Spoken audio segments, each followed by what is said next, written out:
brought to you by KR Mangalam University. We provide you the platform to turn your dreams into reality. Give wings to your aspirations with KR Mangalam University. Bihar के पटना से बेहद ही हैरान कर देने वाला मामला सामने आ रहा है। एक 27 साल की लड़की रेंटेड अपार्टमेंट में रह रही थी और उस रूम में उसकी डेड बॉडी मिलती है, गला कटा हुआ, और उसके चेहरे पे गैस सिलेंडर के पाइप से गैस भरी जाती है और उसके मुंह पे आग लगा दिया जाता है।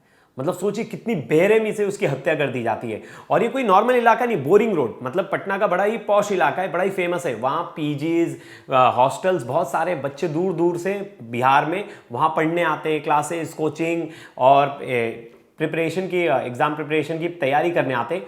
ऐसे में, ऐसे इलाके में दिन दहाड़े एक लड़की की हत्या हो जाती, मर्डर हो जाती, किसको कुछ पता भी नहीं। नेक्स्ट डे सुबह ये पता कैसे लगता है कि जब उसकी काम वाली आती है घर पे काम करने और देखती है दरवाज़ा बंद है। वो जब खिड़की से झांकती है तो देखती है लड़की फर्श पे गिरी और चारों तरफ खून खून है। फिर वो उसके रूम ओनर को बताती है, रूम ओनर आते हैं, वो पुलिस को बुलाते हैं और पुलिस आती है, फिर जांच शुरू होती है। लेकिन इस मामले ने सबको हैरान कर दिया है। तो पूरा मामला क्या है, डिटेल में हम इस वीडियो में जानेंगे। नमस्कार, मेरा नाम है प्रवेश पांडे और आप देख रहे हो क्राइम तक। संजना सिंह, 27 साल उम्र, और पिछले 6 महीने से वो पटना के बोरिंग रोड में एक किराए के मकान में रह रही थी। संजना के भाई जो है वो है सौरभ सिंह, और वो भी ट्रेनी दरोगा है। उन्होंने भी दरोगा की परीक्षा पास की और अब वो ट्रेनी दरोगा बन गए और उनकी ट्रेनिंग चल रही है। और ट्रेनिंग अभी राजगीर नगर में ही चल रही है। तो पहले तो भाई बहन दोनों साथ में रहते थे, लेकिन जब से ट्रेनिंग शुरू हुई तो जो इनके भाई हैं सौरभ सिंह, वो चले गए अपने ट्रेनिंग कैंप में।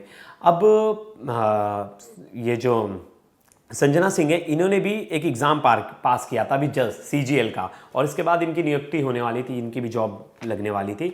इसको लेकर सब चीज़ तो अच्छा चल रहा था। इस बीच कल रात को जब इनके 7 बजे के आसपास इनके घर में इनकी जो काम वाली बाई है वो आती काम करने, तो देखती है दरवाज़ा बंद है। दरवाज़ा खटखटाती तो कोई आवाज़ नहीं आता। तब 2-4 बार दरवाज़ा खटखटाने के बाद, कॉल करने के बाद कोई भी रिएक्शन नहीं आता है। तब वो खिड़की से झांक के देखती थोड़ी सी ऐसा लग रहा है कि ज़मीन पर कोई लेटा है। फिर ध्यान से और देखती हैं तो देखती है यार खून भी है साइड में। तो वो डर जाती है, तुरंत जाती है।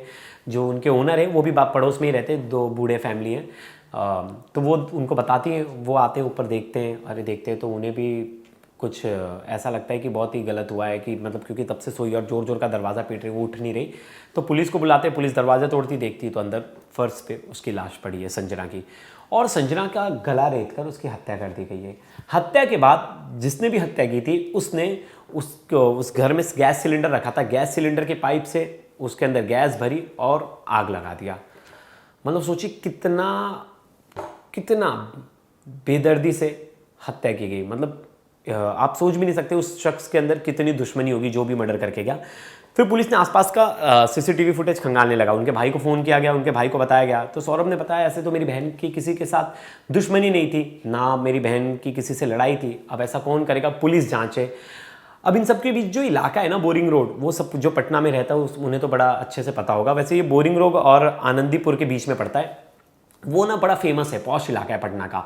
और वहाँ बच्चे अपने कॉम्पिटिटिव एग्ज़ाम्स के लिए फिर शहर में आते हैं, बिहार के दूसरे शहरों से आते हैं यहाँ पढ़ने के लिए। क्लासेस अच्छे हैं यहाँ, स्कूल्स अच्छे, कॉलेजेस अच्छे। तो यहाँ पीजीज, हॉस्टल, ये सब बहुत है। पीजी आप चारों तरफ देखेंगे पीजीज हैं, तो वहाँ बच्चे रात के 10 बजे 11 बजे तक बाहर निकलते हैं। कोई ऐसी दिक्कत वाली बात नहीं है। लेकिन ये घटना जब घटती है तो आसपास के किसी को कुछ पता ही नहीं चलता, ना किसी ने उसकी आवाज़ सुनी। सोचिए नीचे के जो इनके ओनर है, पड़ोसी है, उन्हें तक आवाज़ नहीं आई।